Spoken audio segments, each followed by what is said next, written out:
Hello friends, कैसे हैं आप सब। स्वागत है आपका यूपीएससी एट होम प्रविष्या के यूट्यूब प्लेटफॉर्म पे। हम जो यूपीएससी यूपी पीसीएस की मेंस की आंसर राइटिंग कर रहे थे, उस सीरीज़ को हमने इस टाइम पे ब्रेक दिया है। अभी हम क्या कर रहे हैं, 20,000 क्वेश्चन के माध्यम से आपका पूरा प्रीलिम्स का सिलेबस कंप्लीट कर रहे हैं, जिसमें हमने कौन कौन से सब्जेक्ट कंप्लीट कर लिया है, जो कि आपका मेजर सब्जेक्ट है, जिससे सबसे ज़्यादा क्वेश्चन पूछे जाते हैं आपके एग्जाम में, वो हमने लगभग सभी कंप्लीट कर लिए हैं। जैसे कि आपका ज्योग्राफी में वर्ल्ड ज्योग्राफी, इंडियन ज्योग्राफी दोनों कंप्लीट हो गया है। साइंस में आपका साइंस के तीनों पार्ट फिजिक्स, केमिस्ट्री, बायो तीनों कंप्लीट हो गया है। हिस्ट्री में आपका एंशिएंट हिस्ट्री और मिडिवल हिस्ट्री कंप्लीट हो चुका है। मॉडर्न हिस्ट्री क्लास अभी चल रही है और हमने पॉपुलेशन की सीरीज़ भी कंप्लीट कर ली है। एग्रीकल्चर अभी रनिंग में है और उसी के साथ साथ हमने पॉलिटी और इन्वायरमेंट पूरा कंप्लीट कर लिया है। तो लगभग जितने मेजर सब्जेक्ट हैं जिससे सबसे ज़्यादा क्वेश्चन बनते हैं, वो आपके सभी कंप्लीट हो चुके हैं। अभी हम क्या देख रहे हैं, ये हमारी इकोनॉमिक्स की सीरीज़ चल रही है जिसकी अब तक 5 क्लास हो गई हैं। जिसने नहीं देखा है तो हमारी प्लेलिस्ट में जाकर आप सारी क्लास को 3 से 4 बार पूरा देख डालिए। आपके एग्ज़ाम से पहले जितनी भी वीडियो हैं, कम से कम 170-180 वीडियो अभी तक पूरी कंप्लीट हो चुकी हैं इस सीरीज़ की 20,000 वाली। पूरा आप 3 से 4 बार देख लीजिए, इसका बेनिफिट आपको आपके एग्ज़ाम में मिलेगा। तो ये क्वेश्चन क्या है, पहला क्वेश्चन है, भारत में वर्तमान विदेशी विनिमय दर प्रणाली को कहा जाता है, क्या कहा जाता है? प्रतिबंधित तैरती विनिमय दर प्रणाली। विदेशी विनिमय दर वह दर है जिस दर पर किसी देश की मुद्रा एक इकाई को दूसरे देश की मुद्रा की इकाई से परिभाषित किया जाता है। भारत में वर्तमान विदेशी विनिमय दर प्रणाली को प्रतिबंधित तैरती विनिमय दर प्रणाली कहा जाता है। नेक्स्ट क्वेश्चन क्या है, भारत में मुद्रा की आंशिक परिवर्तनीयता का अर्थ है, क्या अर्थ है? भुगतान संतुलन की पूंजी खाते की परिवर्तनीयता। नेक्स्ट क्वेश्चन है, वर्तमान में रुपये की परिवर्तनशीलता का अर्थ है कि रुपया सभी प्रकार के चालू व्यवहारों के लिए विदेशी मुद्रा में परिवर्तनीय है। वर्तमान में रुपये की परिवर्तनशीलता से आशय है कि मुद्रा चालू खातों पर पूर्ण रूप से परिवर्तनीय है, जबकि पूंजीगत खाते पर आंशिक रूप से परिवर्तनीय है। अर्थात चालू खाते के आदान प्रदान के लिए रुपये का अन्य अंतर्राष्ट्रीय मुद्रा के साथ इसका मुक्त प्रवाह और आदान प्रदान अनुमन्य है। नेक्स्ट क्वेश्चन है, सस्ती मुद्रा का अर्थ है, क्या अर्थ है? मुद्रा को प्राप्त करने की लागत घट गई है। सस्ती मुद्रा का अर्थ है मुद्रा को प्राप्त करने की लागत घट गई है। नेक्स्ट क्वेश्चन है, मुद्रा के निम्नलिखित मानों में से किसे आरक्षित मुद्रा कहा जाता है? तो किसको? M0 को कहते हैं। नेक्स्ट क्वेश्चन क्या है, सर्वाधिक तरल मुद्रा है कौन सी? M1। मुलायम मुद्रा से तात्पर्य है, क्या तात्पर्य है? आसानी से पाया जा सके। मुलायम मुद्रा से तात्पर्य उस मुद्रा से होता है जो आसानी से पाई जा सके। जब अंतर्राष्ट्रीय बाजार में किसी मुद्रा की मांग की तुलना में पूर्ति अधिक हो तो ऐसी मुद्रा क्या कहलाती है? सॉफ्ट करेंसी कहलाती है। भारतीय रुपये की विदेशी विनिमय दर के बारे में निम्नलिखित पर विचार कीजिए। इसके अंतर्गत क्या है? बाजार में परिवर्तन के लिए स्वतंत्र एक नियमित दर, बदलती दर। नेक्स्ट क्या है, भारतीय मुद्रा में 1 रुपये का नोट जारी किया जाता है भारत सरकार के वित्त मंत्रालय के वित्त सचिव के हस्ताक्षर पर। भारतीय मुद्रा में 1 रुपये के नोट और सभी प्रकार के सिक्के भारत सरकार के वित्त मंत्रालय के वित्त सचिव के हस्ताक्षर पर जारी किया जाता है तथा 1 रुपये से अधिक जो भी मुद्रा जारी की जाती है वह भारतीय रिजर्व बैंक द्वारा जारी किया जाता है तथा उस पर रिजर्व बैंक के गवर्नर का हस्ताक्षर होता है। नवंबर 1994 में 1 रुपये की नोटों की छपाई भारत सरकार ने बंद कर दिया था, जिसे पुनः पूर्ववत स्थिति के अनुसार सरकार ने वर्ष 2015 में शुरू किया। नेक्स्ट क्या है, निम्नलिखित मदों में से कौन सी मद M3 का भाग नहीं है? तो कौन सी? चलन मुद्रा। चलन में मुद्रा बैंकों के पास मांग जमा, बैंकों के पास सर्वाधिक जमा इसका भाग है। नेक्स्ट क्या है, भारत में मुद्रा गुणक को परिभाषित किया जाता है किसके? बृहद मुद्रा बटे आरक्षित मुद्रा के आधार पर। नेक्स्ट क्या है, भारत में कागजी मुद्रा प्रथम बार कब शुरू की गई? तो यह 1862 में शुरू की गई। नेक्स्ट क्वेश्चन है, निम्नलिखित में से कौन नज़दीकी मुद्रा नहीं है? तो कौन सी नहीं है? बचत जमा, ट्रेजरी बिल, मांग जमा है और बचत उधार हिस्सा पूंजी नहीं है इसके अंतर्गत। निम्नलिखित में से कौन सी मुद्रा व्यापार का अंग नहीं है? तो कौन सी मुद्रा व्यापार सहयोग निधि इसका अंग नहीं है? मुद्रा व्यापार सहयोग निधि मुद्रा व्यापार का अंग नहीं है। मुद्रा बाजार में रिजर्व बैंक को केंद्रीय स्थान मिला है और वह बाजार में करेंसी तथा उधार के प्रवाह को नियंत्रित करता है। भारतीय औद्योगिक विकास बैंक की स्थापना जुलाई 1964 में की गई है। औद्योगिक साख एवं विनियोग निगम की स्थापना 1955 में की गई है। इस निगम का उद्देश्य नए उद्योगों को प्रोन्नत करना, वर्तमान उद्योगों में विस्तार एवं आधुनिकीकरण के लिए सहायता देना इत्यादि। नेक्स्ट है, भारत की मुद्रा प्रणाली में दशमलव पद्धति कब से प्रारंभ की गई है? तो यह 1957 से। भारत की मुद्रा प्रणाली में दशमलव पद्धति 1 अप्रैल 1957 से प्रारंभ की गई है, जिसे नया पैसा नाम दिया गया। 1 जून 1964 को दशमलव प्रणाली को आधार बनाकर नया पैसा को पैसा में परिवर्तित कर दिया गया। नेक्स्ट है, मुद्रा के मूल्य में परिवर्तन का माप करते हैं थोक मूल्य सूचकांक। मुद्रा के मूल्य में परिवर्तन का माप थोक मूल्य सूचकांक द्वारा होता है। थोक मूल्य सूचकांक का आधार वर्ष 2011 से 2012 अप्रैल 2014 में आरबीआई द्वारा उपभोक्ता मूल्य सूचकांक मुद्रास्फीति के मापक के रूप में अपनाना है। नेक्स्ट है, शीर्षक मुद्रास्फीति टोकरी में सभी वस्तुओं के मूल्य परिवर्तन को संदर्भित करती है। शीर्षक मुद्रास्फीति का मापन किस आधार पर किया जाता है? तो इसका मापन किया जाता है सामूहिक उपभोक्ता मूल्य सूचकांक के आधार पर। शीर्षक मुद्रास्फीति टोकरी में सभी वस्तुओं के मूल्यों में परिवर्तन को संदर्भित करती है। शीर्षक मुद्रास्फीति का मापन सामूहिक उपभोक्ता मूल्य सूचकांक के आधार पर किया जाता है। उपभोक्ता मूल्य सूचकांक चयनित वस्तुओं और सेवाओं के खुदरा मूल्यों के स्तर में समय के साथ बदलाव को मापता है, जिस पर एक परिभाषित समूह के उपभोक्ता अपनी आय खर्च करते हैं। सीपीआई का आधार वर्ष 2012 है।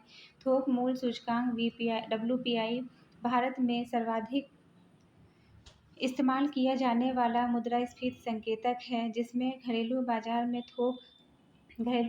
में थोक बिक्री के पहले चिन्हित किए जाने वाले सभी लेनदेन शामिल होते हैं। इसका आधार वर्ष 2011-2012 है। नेक्स्ट है, कथन है कि सरकार को अवरुद्ध मुद्रास्फीति से निपटने के लिए कठिन समय का सामना करना पड़ता है। कारण है कि यह स्थिति अर्थव्यवस्था में आपूर्ति अड़चन तथा अक्षम वितरण जैसे अभावों के कारण होती है। तो कथन और कारण दोनों सही हैं और कारण कथन की सही व्याख्या करता है। नेक्स्ट है, कथन है यदि बाजार की ब्याज दर गिरती है तो मूल्य बढ़ेगा। कारण है कि मांग बढ़ने पर मूल्य बढ़ते हैं। तो कथन और कारण दोनों सही हैं और कारण कथन की सही व्याख्या करता है। अर्थशास्त्र की सामान्य अवस्था में यदि बाजार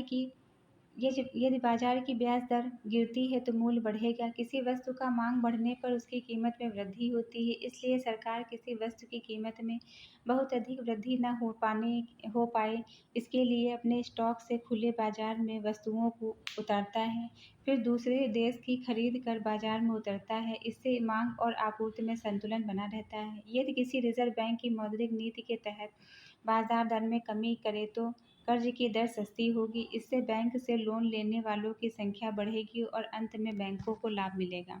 नेक्स्ट क्वेश्चन है, निम्नलिखित में से कौन सा कथन सही नहीं है?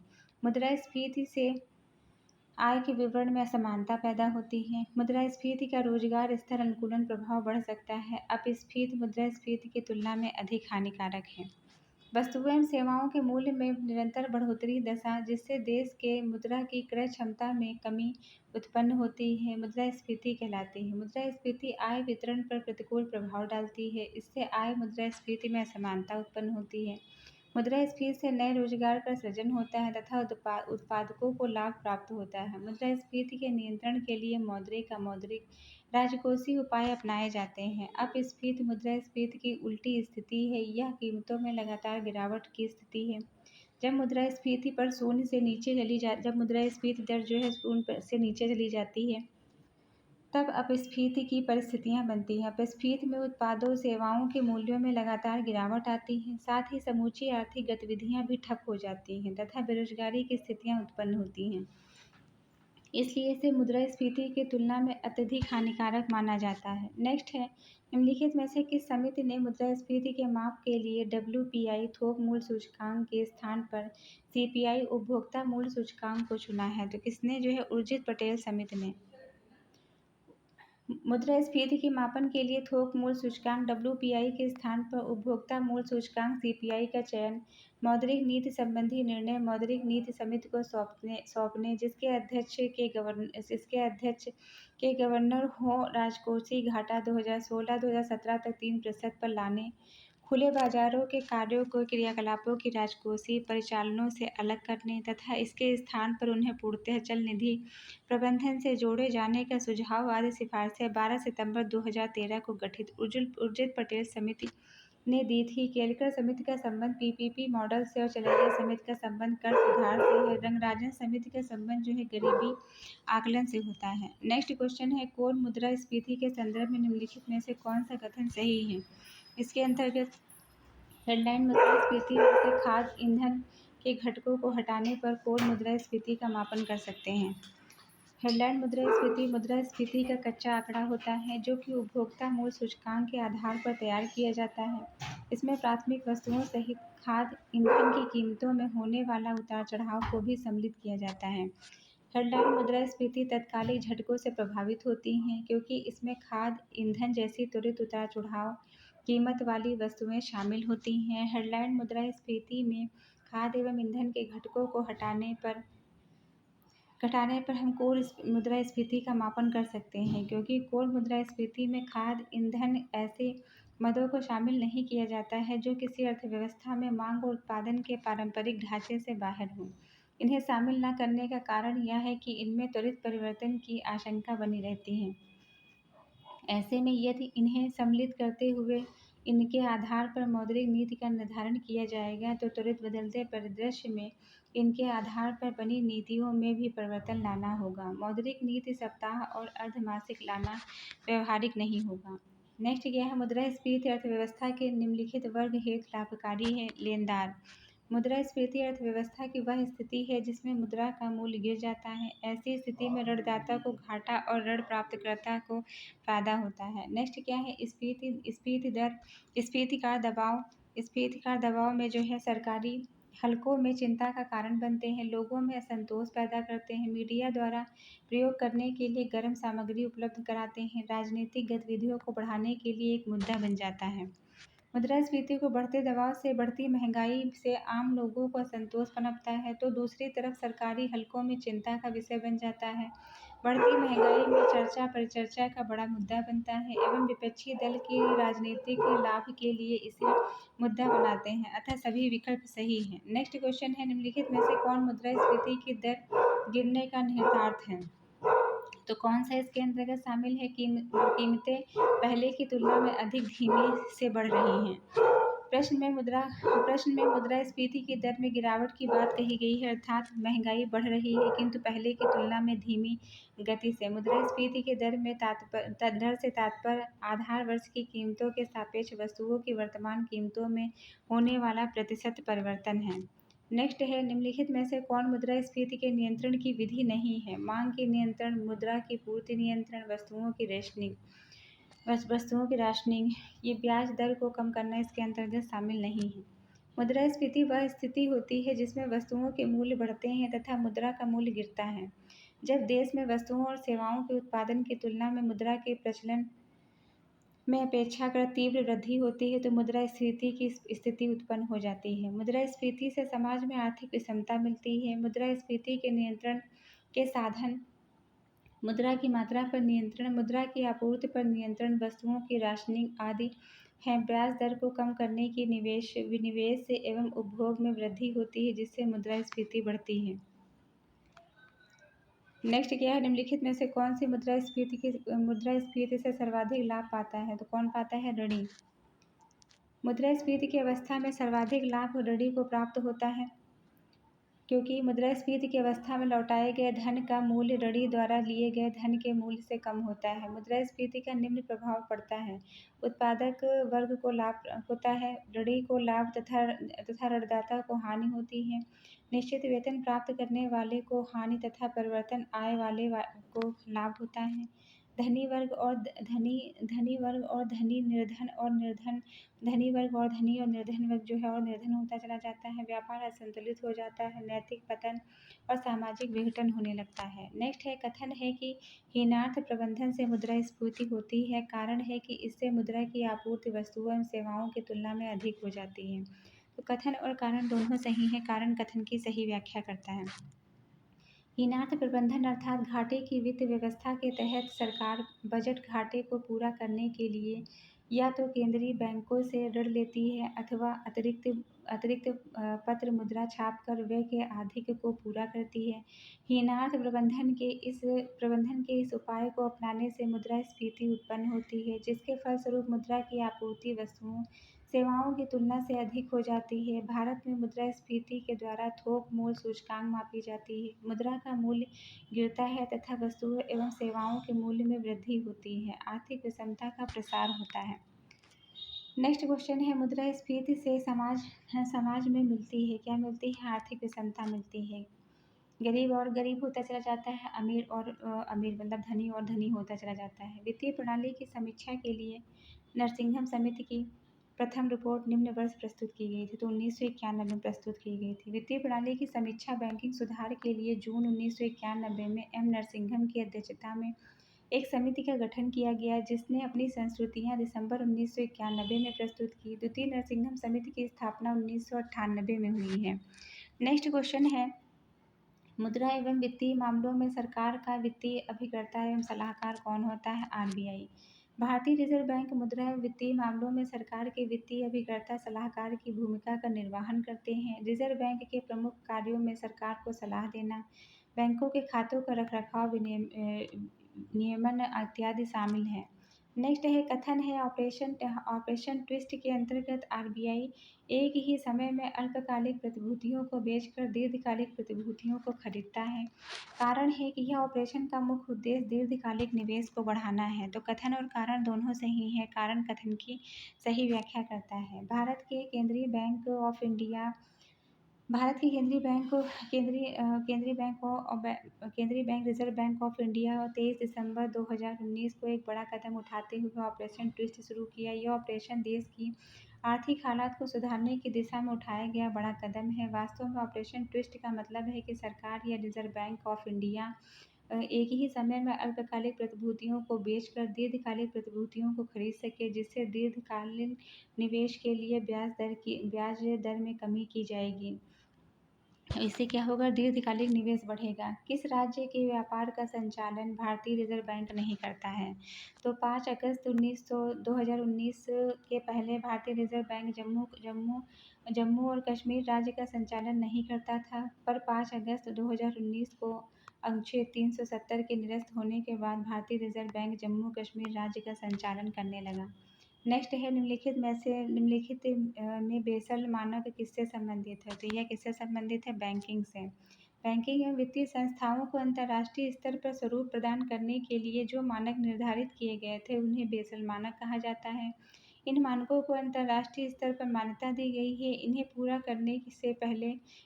करने से बैंकों को वित्तीय जोखिम से बेहतर ढंग से निपटने और वित्तीय स्थिति को सुदृढ़ करने में मदद मिलेगी।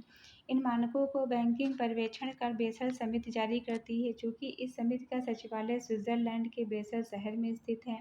बैंक फॉर इंटरनेशनल सेटलमेंट में विद्यमान है, इसलिए इन्हें बेसल मानक की संज्ञा दी गई है। वर्ष 1974 में G10 देशों द्वारा बैंकिंग पर्यवेक्षण के लिए बैंक फॉर इंटरनेशनल सेटलमेंट के तत्वाधान में बेसल समिति का गठन किया गया था। नेक्स्ट क्वेश्चन है कौन सा सार्वजनिक क्षेत्र भारतीय बैंक इको रैप रिपोर्ट प्रकाशित करता है? तो कौन सा है? भारतीय state bank. Ecowrap report सार्वजनिक क्षेत्र का बैंक भारतीय स्टेट बैंक प्रकाशित करता है। नेक्स्ट क्वेश्चन है भारतीय लघु उद्योग विकास बैंक सिडबी का मुख्यालय निम्नलिखित में से किस स्थान पर है? तो कहाँ पे है? लखनऊ। भारतीय लघु उद्योग विकास बैंक सिडबी का मुख्यालय लखनऊ में स्थित है। सिडबी 2 अप्रैल 1920 को भारतीय संसद के एक अधिनियम के तहत स्थापित किया गया था। यह संस्था एमएसएमई की क्षेत्र की वित्तीय विकासात्मक जरूरतों को पूरा करने के लिए एकल खिड़की के रूप में प्रतिस्पर्धा ग्राहक अनुकूल संस्थान है। श्री शिव सुब्रमण्यम रावण इसके अध्यक्ष एवं प्रबंध निदेशक थे। नेक्स्ट क्वेश्चन है, बैंकों में उपभोक्ता सेवाओं में सुधार का सुझाव देने के लिए निम्नलिखित में से किस समिति का गठन किया गया था? तो कौन सी समिति? गोईपोरिया समिति। बैंकों में उपभोक्ता सेवाओं में सुधार का सुझाव देने के लिए गोईपोरिया समिति का गठन किया गया था। राजा चिलैया समिति कर सुधार संबंधित है। वर्मा समिति यौन उत्पीड़न कानून में बदलाव संबंधित है। चक्रवर्ती समिति संबंधित है मौद्रिक प्रणाली के पुनर्विचार से संबंधित है। नेक्स्ट क्वेश्चन हम देखेंगे, LBS एक वित्तीय समावेशन के लिए भारत सरकार द्वारा उठाए गए आर्थिक उपायों में से एक है। यह परिप्रेक्ष्य में LBS क्या है? अग्रणी बैंकिंग योजना है। वर्ष 1969 में अग्रणी बैंक योजना रिजर्व बैंक ऑफ इंडिया द्वारा प्रारंभ की गई थी। यह योजना वित्तीय समावेशन के लिए भारत सरकार द्वारा उठाए गए आर्थिक उपायों में से एक है। इसके लिए उस बैंक को अग्रणी बैंक की जिम्मेदारी दी जाती है जिसका एक विशेष जिले में ग्रामीण क्षेत्रों में शाखाओं का अपेक्षाकृत नेटवर्क हो, पर्याप्त वित्तीय एवं श्रम शक्ति संसाधन उपलब्ध हो। नेक्स्ट है, रिजर्व बैंक ऑफ इंडिया के निम्नलिखित गवर्नरों पर विचार कीजिए तथा उन्हें कालानुक्रम के अनुसार व्यवस्थित कीजिए। और डॉक्टर IG पटेल दिसंबर 1977 से सितंबर 1982, डॉक्टर मनमोहन सिंह 1982 से 1985, डॉक्टर C रंगराजन 1992 से 1997, सुब्बा राव 2008 से 2013। नेक्स्ट है, निम्नलिखित में से कौन 1 जनवरी 2005 को फाइनेंशियल इंस्टीट्यूशन पर बनाई गई समिति का अध्यक्ष था? कौन था? श्री रंगराजन। नेक्स्ट देखेंगे क्वेश्चन, नेक्स्ट क्या है, भारत में हाल ही में बैंकिंग सुधार जिस कमेटी की सिफारिशों पर आधारित थे उसके अध्यक्ष कौन थे? N नरसिंहन। नेक्स्ट क्वेश्चन क्या है? नेक्स्ट क्वेश्चन है, निम्नलिखित कथनों पर विचार कीजिए। इसके अंतर्गत गोरवाला समिति की संस्तुति के फलस्वरूप भारतीय स्टेट बैंक की स्थापना की गई है। 1921 में इंपीरियल बैंक ऑफ इंडिया की स्थापना की गई है। गोरवाला समिति की सिफारिश के आधार पर 1955 में इंपीरियल बैंक ऑफ इंडिया का राष्ट्रीयकरण करके भारतीय स्टेट बैंक का नाम दिया गया। 1969 में 50 करोड़ रुपए से अधिक की जमा राशि वाले 14 बैंकों का राष्ट्रीयकरण कर दिया गया है। 14 अप्रैल 1980 में 6 अन्य बैंकों का राष्ट्रीयकरण भी किया गया है। नेक्स्ट क्या है, निम्नलिखित में से कौन सा जनपद स्तर पर कार्यरत है? तो कौन? केंद्रीय सहकारी बैंक। भारत में सहकारी बैंक का गठन 3 स्तरों पर है। राज्य सहकारी बैंक संबंधित राज्य में शीर्ष संस्था होती है। इसके बाद केंद्रीय जिला सरकारी बैंक जिला स्तर पर कार्य करते हैं। तृतीय स्तर पर प्राथमिक ऋण समितियों का गठन होता है जो कि ग्राम स्तर पर कार्य करती है। भारत में सरकारी बैंक की बैंकिंग के आधारभूत कार्य संपन्न करते हैं। सहकारी बैंक की स्थापना अलग अलग राज्यों के द्वारा बनाए गए सहकारी समितियों के अधिनियमों के द्वारा की गई है। नेक्स्ट क्वेश्चन है, भूमि विकास बैंक भाग है किसका? सहकारी साख संरचना का।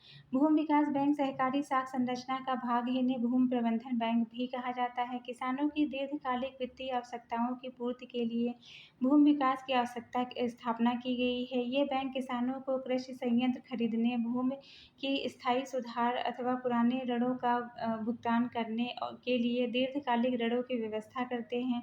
भूमि विकास बैंक किसानों की अचल संपत्ति को बंधक बनाकर ऋण प्रदान करते हैं। नेक्स्ट है, एग्जिम ऑफ इंडिया की स्थापना की गई है 1992 में। एग्जिम बैंक अर्थात भारतीय आयात निर्यात बैंक की स्थापना संसदीय अधिनियम 1 जनवरी 1982 को की गई थी। एग्जिम बैंक का उद्देश्य निर्यातकों आयातकों को वित्त पोषण प्रदान करना था। यह बैंक भारत से किए जाने वाले निर्यात के लिए ऋण उपलब्ध कराता है।